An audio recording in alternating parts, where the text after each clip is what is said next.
dalam Kementerian Kewangan Malaysia. Terlebih dahulu saya ingin ucapkan terima kasih kepada saudari Nik Syazarina kerana beliau telah memulakan crowdfunding untuk mengumpulkan dana membantu negara mengurangkan hutang kerajaan persekutuan yang telah pun melebihi 1 trilion ringgit. Pihak Kementerian Kewangan ingin ucapkan terima kasih kepada beliau dan juga bukan sahaja beliau tapi semua rakyat Malaysia yang telah dengan penuh kerelaan dan juga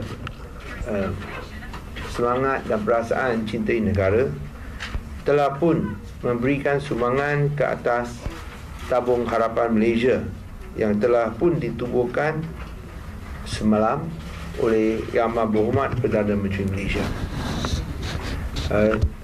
Seperti Cik Syazarina, semua pun jumlah ini bagi pihak beliau menyatakan ini jumlah kecil, tapi yang dikutip menerusi internet.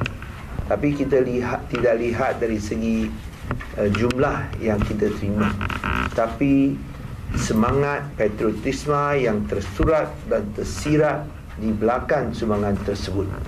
Inilah yang memberikan makna dan juga sokongan serta kasih sayang di antara rakyat Malaysia, bahawa memang rakyat Malaysia bersatu padu mencintai negara dan mahu kedudukan kewangan kerajaan persekutuan dapatlah dipulihkan dalam masa terdekat. So saya bagi pihak Kementerian Kewangan ingin ucapkan terima kasih kepada Cik Syazarina dan juga semua rakyat Malaysia. Kita memang berhutang budi dan seperti yang saya sebut, bukanlah jumlah yang penting tapi maknanya dan juga perasaan cintai Ibu Pertiwi yang amat bermakna. Di sini saya ingin mengumumkan bahawa setakat ini tambah RM13,476.57 daripada Cik Syazarina, bahawa kita telah mengutip sejak pukul 2 petang kira-kira 6.5 juta ringgit daripada rakyat Malaysia, dan kita akan umumkan jumlah yang dikutip setiap hari.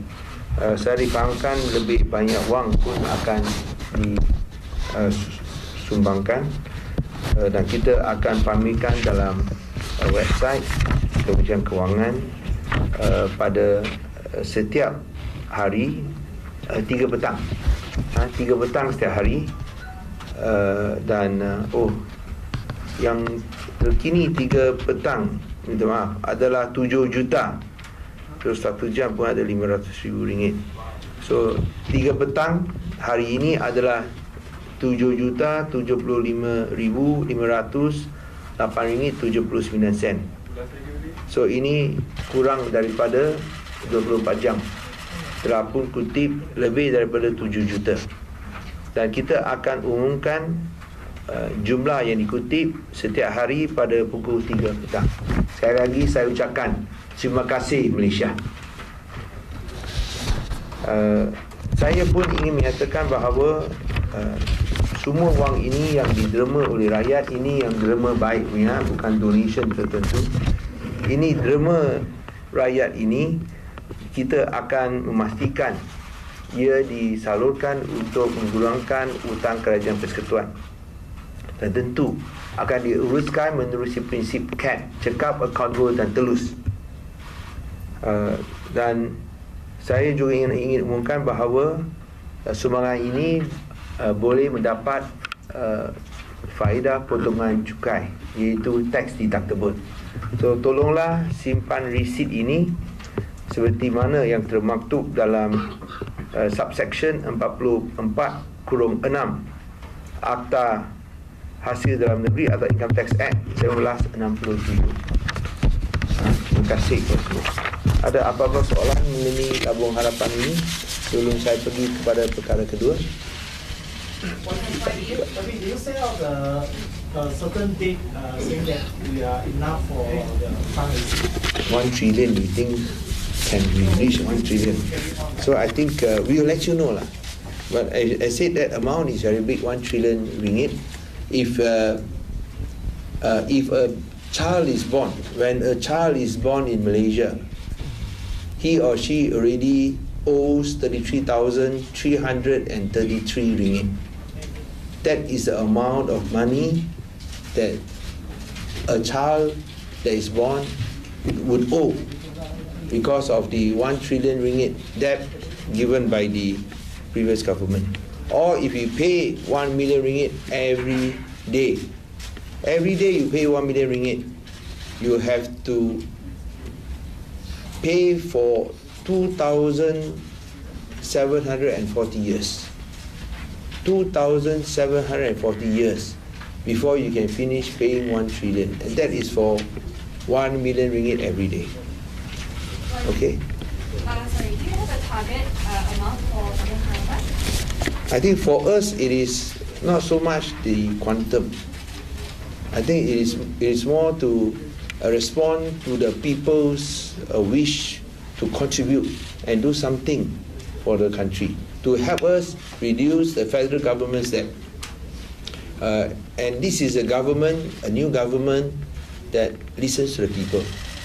Because there are so many requests, we have decided to set up this fund so that the people can show not only their love for the country, but I'm sure they are angered by what has happened, to try to reduce the federal government debt. Adakah Kementerian Kewangan selain mengumumkan jumlah terkini kutipan tabung harapan, adakah akan menyediakan penyerta kewangan ataupun transaksi bagi setiap dana yang dikutip menerusi tabung harapan ini? Tentu kita akan memastikan ia menerusi audit. So ini tidak merupakan masalah. Terima kasih. Have you appointed any independent auditors to assess the? So this account is handled by Treasury. No, I mean that's the precise point. No, it's handled by Treasury. So when there is the lump sum collected, definitely you will be subject to audit. But would it be like a separate audit, not like our Auditor General kind of audit? Are you going to appoint another independent firm to audit the? So we have both the Treasury internal audit as well as the Auditor General. But no, any amount put in, you cannot go out. You cannot use this for any other purpose except towards reducing the federal government's debt. So there can be no transactions there except a final sum. When let's say the exercise or the collection has ended, then we transfer towards reducing the federal government's debt. Okay. Berapa lama tabung ini akan dibuka ya? Itu kita akan buka kalau sekiranya pihak kerajaan membuat keputusan untuk menghentikannya, kita akan maklumkan kepada rakyat, tapi ia akan terus dibuka. Ada pihak ketika kerajaan melancarkan tabung ni seolah-olah nanti takut memberi gambaran yang tidak baiklah kepada masyarakat luar, seolah-olah negara seperti dalam keadaan kritikal, sedangkan tidak. Ini pandangan ini. Ya, tentu itu adalah pandangan pihak tertentu bahawa ia akan memberikan persepsi atau gambaran negatif. Memang kita pun ambil kira pandangan tersebut. Tetapi saya rasa sekiranya rakyat nak tunjukkan mereka sayangkan negara, itulah sebabnya satu saluran, satu ekspresi yang saya rasa amat bermakna supaya semua dapat bersama-sama memberikan sumbangan. Seperti yang saya sebut, ini bukanlah kerana kita akan pertikaikan besar dan kecil jumlahnya. Sekiranya anda nak derma berapa, itu terpulang kepada anda, supaya kita boleh tunjuk bahawa kita satu hati sejiwa seraga dalam usaha untuk menyelamatkan Malaysia daripada beban utang 1 trilion ringgit. So itulah maksud dan maknanya. Dan pada masa yang sama kita lihat ada banyak negara yang adakan kutipan sedemikian, seperti Korea Selatan. Tapi ia tidak menjejaskan pembangunan ekonomi mereka, kerana mereka gunakan ini sebagai satu program atas permintaan rakyat untuk tunjuk perasaan cinta negara. Dan kita lihat Korea Selatan sekarang adalah sebuah negara maju, jauh lebih maju daripada Malaysia. So saya rasa tidak ada kesan negatif seperti mana yang dibimbangi. Tapi ada juga yang mempertimbangkan berkenaan dengan hal yang boleh disebutkan, mengambil contoh daripada Korea Selatan, bahawa Korea Selatan membuat pinjaman kepada IMF dan tabung dunia dan untuk memulihkan negara sendiri, tapi situasi itu berbeza dengan Malaysia. Mungkin ada pandangan sikit kedua ini. Ya, so kita lebih bernasib baik kerana kita tak bergantung kepada IMF. Ya. Okey, mengenai potongan cukai itu, termasuk macam mana dengan akaun syarikat? Adakah mereka pun boleh potong cukai? Ya. Sama-sama syarikat, sekiranya mereka membuat derma, mereka pun dapat menikmati tax deduction atau potongan cukai tersebut. Tengok, kalau anda derma banyak, anda akan dapat potongan cukai jumlah yang disumbangkan. So kalau anda sumbangkan 13,000 dapat 13,000, kalau sumbangkan 100,000 dapat 100,000. Dollar for dollar. No limit. Tax deduction, no limit. No cap. Saya bukan Datuk Seri, betul maaf. Panggil saya saudara dah cukup. Saya sudah ulang banyak kali. Panggil bukan, memang tak ada Datuk Seri lah. YB, will you list down what you're going to use the fund for? Ada list down tak? What you going to No, I already said just now, the fund is only for one purpose, to reduce the federal government's debt. It cannot be used for any other purpose. Only the federal government's debt. which include also 1 MDB? No, the federal government's debt, that is a total lump sum. 1 trillion. I think what he wants to explain maybe is that will you have the sheet of saying, okay, this we paid this off, how much to this person, to this company, to this lender? No, there will be a lump sum there. Lump sum only. Yeah, for the entire federal government debt. What is in your top list? Thank you for that. What is in your top list? Sorry? What is in your top list? Who you going to pay first? How much will you pay first? No, it's the same question as was asked just now. The federal government debt, that would be. Sorry,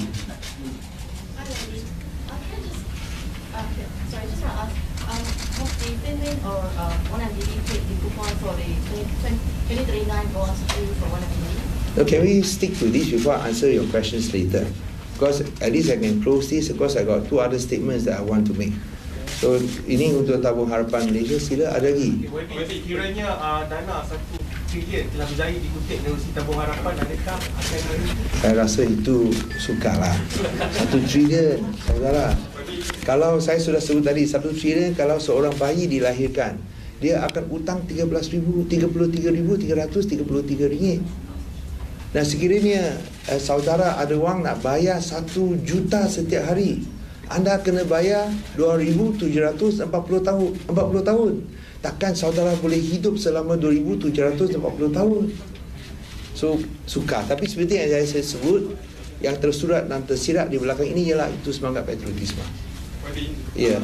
Bila tadi hutang yang dikumpul ataupun derma yang dikutip daripada tabung harapan Malaysia itu akan digunakan untuk membayar hutang negara, ada pihak menyifatkan jumlah rasmi yang sepatutnya digunakan, iaitu 86.8 bilion itu berbanding bond-bond lain yang seperti hanya akan diservis jika hutang itu tak dapat dibayar atau dijelaskan oleh contoh dana infra dan sebagainya. 686 bilion kan, bukan 6.8 bilion. 687 bilion nah actually. Kalau you round, you genapkan, ada 687 bilion. Ini saya akan jawab nantilah, kerana saya nak sebut tentang tabung harapan. Bolehkah saya jawab nanti tentang itu hutang negara? Saya sebut tentang tabung harapan, berkaitan dengan tabung harapan, sebelum saya pergi ke tajuk yang saudara sebut tadi. Sila. Are you concerned that we cannibalization of personal and corporate income tax because there's no cap here? I think that this would, I mean, you are giving donations to the country. If there is tax deduction, how many percent of that? There's no cap. No, but how many percent does it benefit the donor? This is that when they give $1, the tax deduction is how much, depending on their tax bracket. This is much better than people donate you 2.6 billion ringgit. You don't have to pay a single cent in taxes, isn't it? Yes, thank you. Yeah.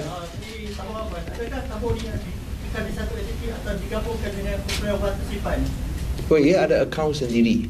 So ini adalah akaun secara terasing. Ya. Okey, bolehkah saya pergi ke tajuk lain? Ini yang terakhir kerana ada wanita sana, kita kena hormati wanita. Soalan terakhir.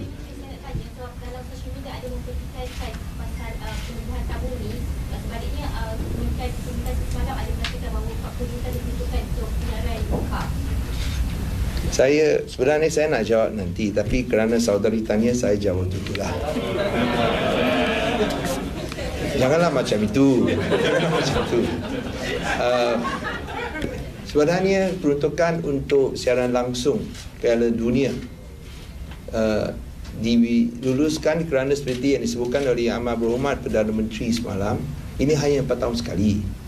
So kerana ia hanya 4 tahun sekali, itu kelonggaran diberikan. Dan peruntukan yang ditetapkan ialah 40 juta ringgit. Tapi YB Gobind Singh ada sini, dia beritahu saya sebenarnya kos sebenarnya adalah 30 juta ringgit. Dan yang 30 juta ringgit ini telah berjaya pun untuk telah berjaya mendapat tajian daripada syarikat-syarikat. Butiran lanjut akan dinyatakan oleh YB Gobind Singh Dio. So saya rasa soalan yang ditimbul tak jadi isu. Boleh tak? Boleh puas ha? Okey, bolehkah saya pergi ke tajuk lain ha? Terima kasih. Okey, saya rasa saya punya staf sudah pun edarkan di siaran media. Ini nombor 2.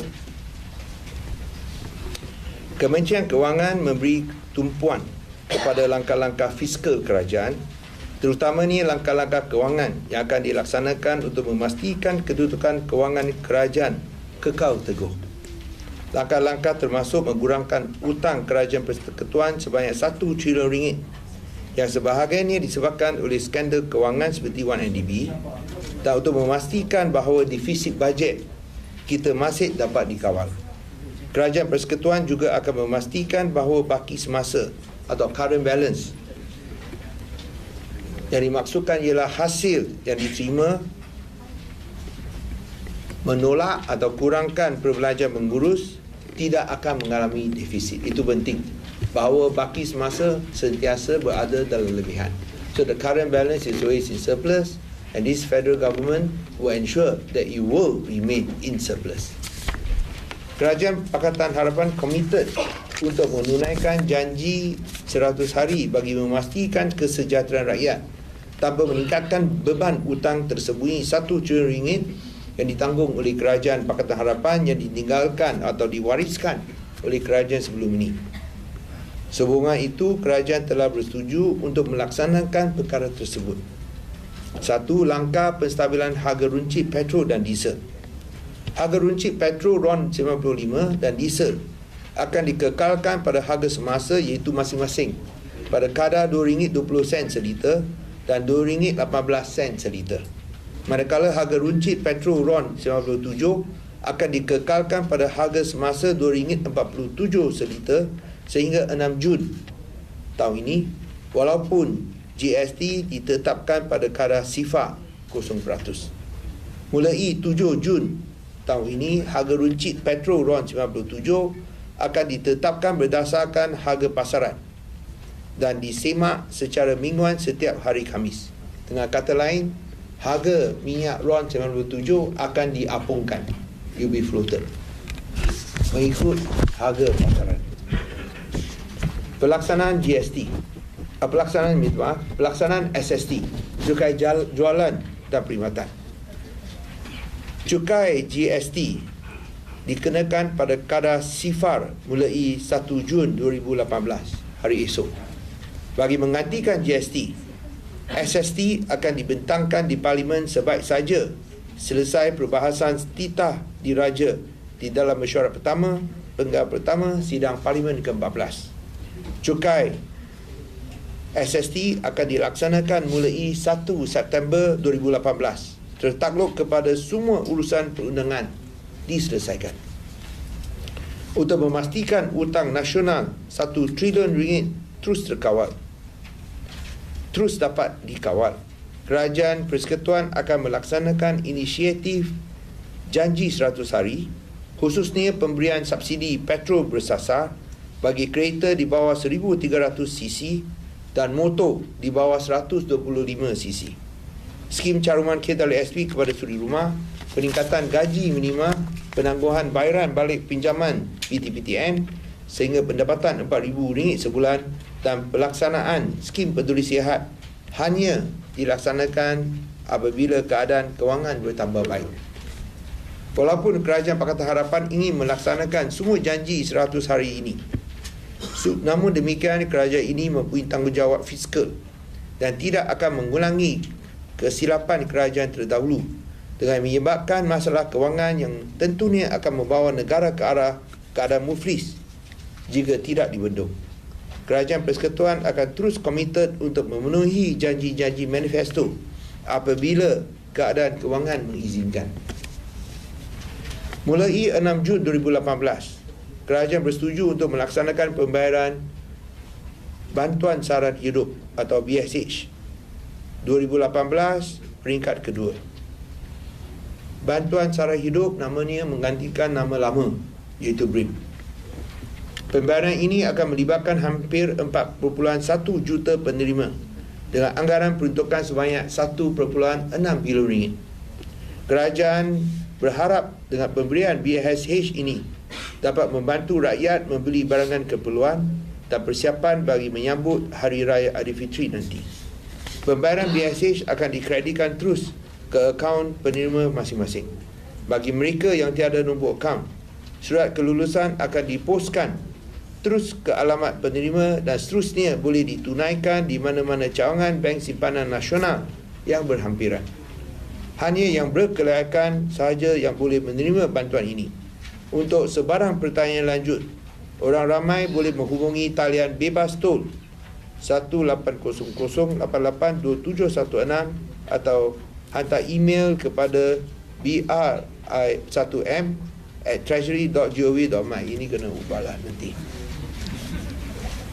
kerana tak ada BRIM lagi.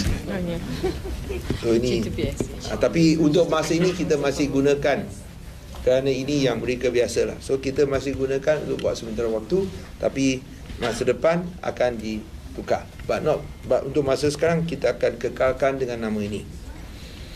Diskaun tol lebuh raya 50% untuk 2 hari sebelum hari raya pertama.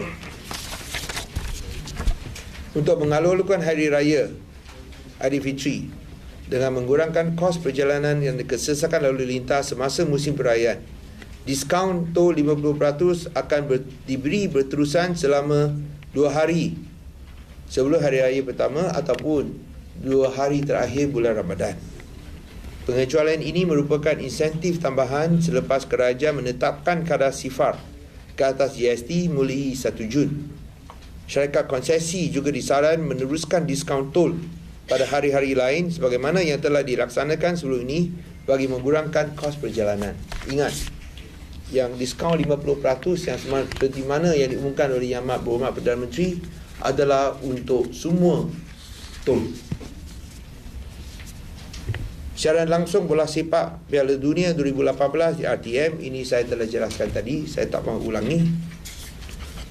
Penubuhan Tabung Harapan Malaysia, saya pun dah sebut tadi, saya pun tak mahu ulangi. Bantuan khas Aidilfitri untuk penjawat awam dan pesara seperti mana yang diumumkan RM400 untuk penjawat awam grade 41 dan ke bawah dan RM200 untuk pesara. Peruntukan ini akan makan perbelanjaan sebanyak RM700 juta. Kedudukan Kewangan Kerajaan Persekutuan 2018. Susulan pengumuman GST berkadar sifar mulai 1 Jun 2018, hasil kerajaan dijangka berkurang sebanyak RM21 bilion. Namun begitu, dengan peningkatan harga minyak dunia secara purata dolar Amerika Syarikat 70 setung, jangkaan kenaikan hasil berkaitan minyak hanyalah sebanyak RM5.4 bilion. Sebagai langkah segera, Kementerian Kewangan telah mengenapasti langkah penjimatan perbelanjaan sebanyak 10 bilion ringgit. Langkah ini lebih tertumpu kepada simakan semula perbelanjaan meliputi pengecilan, penangguhan serta pemansuhan program dan projek yang bertindih dan tidak mendesak.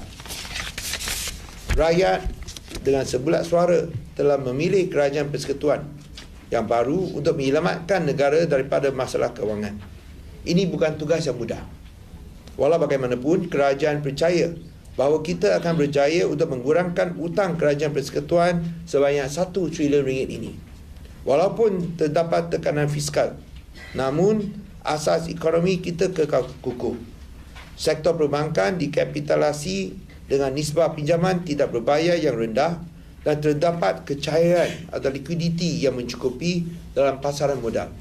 Oleh itu, marilah kita terus untuk menghadapi dan mengatasi cabaran-cabaran ekonomi ini. Sayangi Malaysiaku. Dan kenyataan terakhir, saya akan ambil soalan bersama dapat saya baca kenyataan ketiga. Malaysia will meet our projected budget deficit of 2.8% for 2018.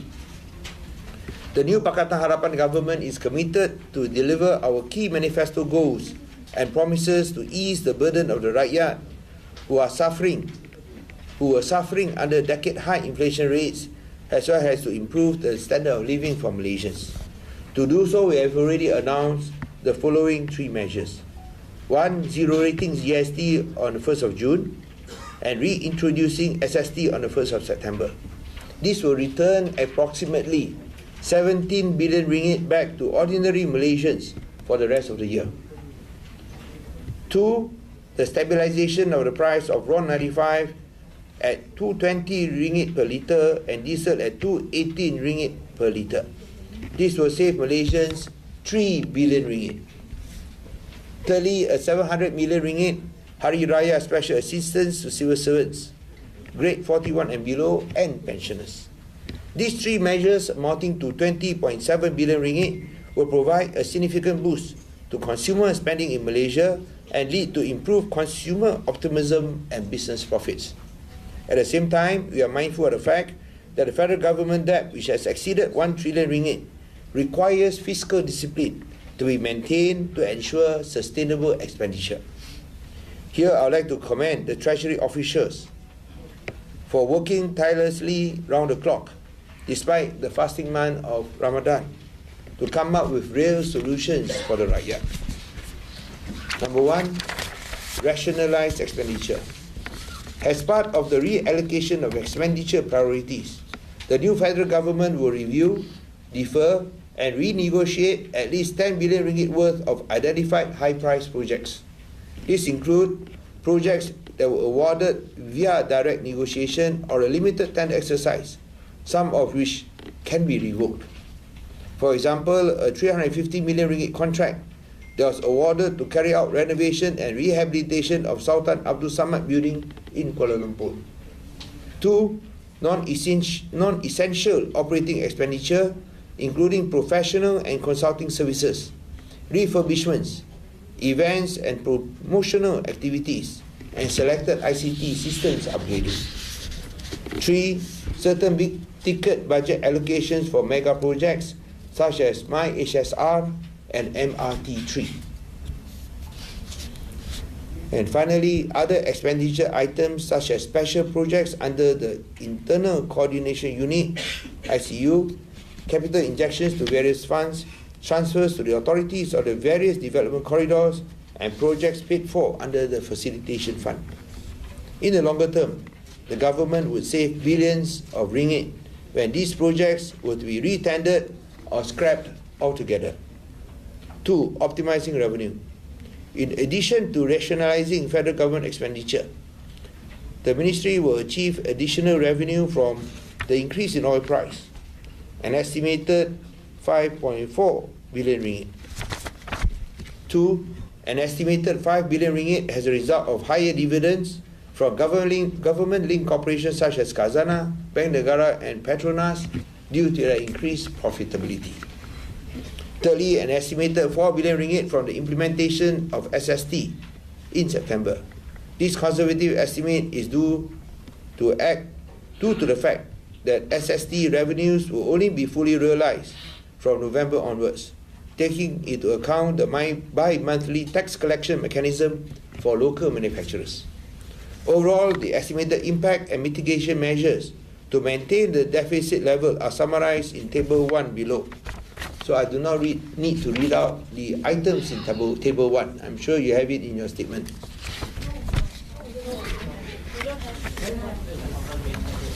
In other words, the projected fiscal deficit will increase from 39.8 billion ringgit to 40.1 billion ringgit, which would maintain the federal government budget deficit at 2.8% of the GDP. In other words, these measures will bring out a net effect of increasing our deficit, our fiscal deficit, by 300 million ringgit. Now, this increase of the fiscal deficit by 300 million ringgit will mean that instead of 39.8 billion fiscal deficit, we will be recording a 40.1 billion ringgit deficit, which will maintain the fiscal deficit or the federal government's budget deficit will remain at 2.8% of GDP. In addition, the government's current balance, where the government revenue less operating expenditure, will also remain positive and in surplus. Sayangi Malaysia ku. Thank you very much. Any questions? Earlier you mentioned about bantuan sara hidup now. You mentioned about the allocation and whatnot, but what about the rate? As in, previously the government allocated a different group and they had a different rate, like for elderly people, young people, they all had a separate rate. So are you going to maintain that quantum, or are you going to review the quantum altogether? How is it going to be? Are we still going to see categories? Yes, for the time being, because I think the payments are due before Raya, we will maintain the existing rates.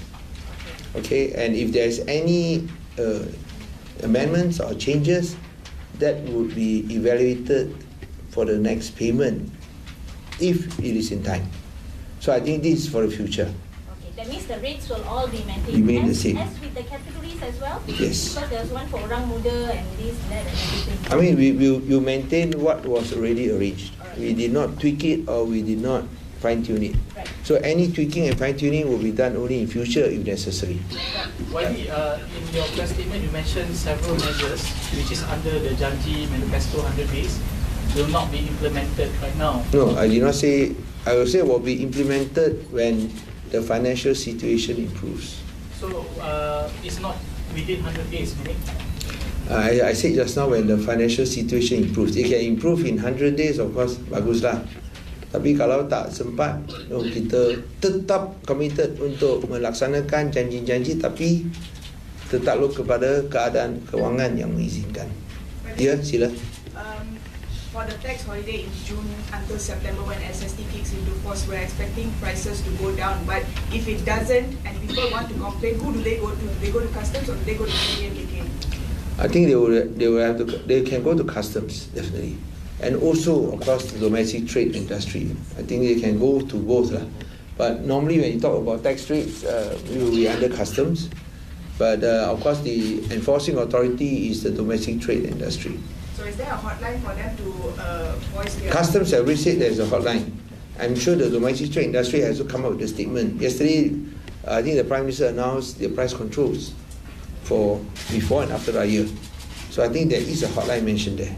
Thank you. Menerusi bajet 2018 yang diumumkan oleh kerajaan terdahulu, bayaran khas yang diumumkan oleh kepada pejabat awam dan juga pesara masing-masing berkadar RM1,500 dan juga RM700.5. Tapi ada pengurangan RM100 untuk pejabat kerajaan dan juga RM50 untuk pesara kerajaan. So ada pihak yang mempertikaikan bahawa benda ini adalah perangkaan rasmi negara. Tapi macam mana boleh diubah apabila diumumkan oleh Dr. Mahathir baru-baru ini? Yang ini bukanlah dalam bajet 2018. Kita pun dah semak. Sekiranya itulah sebabnya kita perlu buat itu rang undang-undang perbekalan tambahan dalam sesi parlimen yang sedia ada. Ini adalah pengumuman, dan yang RM400 pun kena pohon tambahan daripada sesi parlimen yang akan datang. So kalau anda perhatikan, ia tidak dalam itu bajet asal. So itu kena buat dalam akta perbekalan tambahan. So we have to pass a supply bill. So ini bukan dalam bajet tu. Saya pun tak persalahkan saudara kerana biasalah, semua ingat semua masuk dalam bajet lama, tapi tidak. Ini memang cara mereka lah. Ya, tadi ada seorang sini ya. Will MOF be revising its GDP growth forecast for this year? Not at the present moment, no. Because I think, as I said, despite the fiscal challenges, the fundamentals remain strong. The banks, I think, are still solid, and I think we believe that if we have an open book and clean up our accounts, I'm sure that we will be able to inspire or motivate better and higher quality economic growth. Yes. On SST, are we going to use the same all SST, or are we going to see a new updated version of SST for this coming September? I think it will not be the same version, because you look at the changes. Actually, you look at the computerization, there would need to be certain changes. But what we have announced, and what the Prime Minister has announced, is that we revert to the old system of 10%. Now you look at the categories, we want to maintain what was actually implemented before, but there will be some changes in that, because you've got to take into account that what was implemented since 1970, 72. What was implemented since 1972, and until now there's been a lot of changes. Okay, I think we will inform these changes when the bill is presented. You still have this 3 bulan itu cuti. You have this tax holiday extension for 3 months. So why don't we wait until then? I think it's too premature for me to go into greater detail. Yeah, Sila? The period for until September is quite short for them. They are asking for more time frame. Because, We'll consider that, but I think at the moment it is fixed at 1st of September, as announced by the Prime Minister. Given the point you raised about rationalized expenditure, your colleague mentioned one of the units platform, the chairman is still 85,000 million, which is salary higher than the Prime Minister.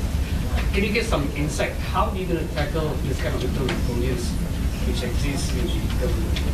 No, as far as the Ministry of Finance is concerned, I think we will look at it in general terms. We do not want to. It's not only important to look at specific cases. I think that's important also.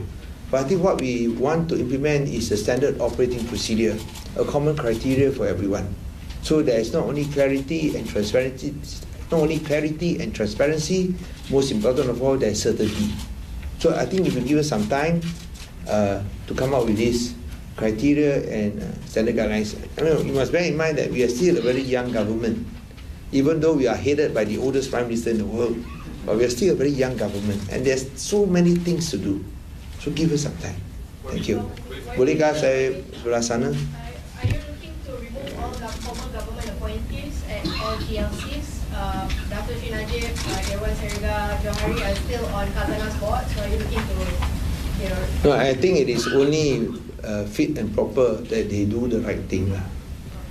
I think they should know what they need to do. Is there a timeline that you want to give them? The sooner the better.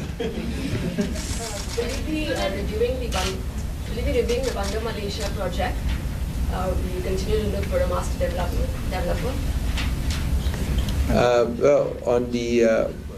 The Bandar Malaysia project will be one of the projects that we are reviewing. Okay. So let's say that some of the figures are not right about the fiscal figures of the country. So are you going to review it? And what are the figures that are inaccurate? Come again? The fiscal figures? Yeah, let's say that some of the fiscal figures are false, are not accurate. So especially in relation to our debt. Yes. So That is the critical component. So if your debts are not accurate, then you're not revealing the true picture. What we want is to let the whole world know that this is a new Malaysia. And new Malaysia believes in the truth. that finally at the end of the day, what you see is what you get.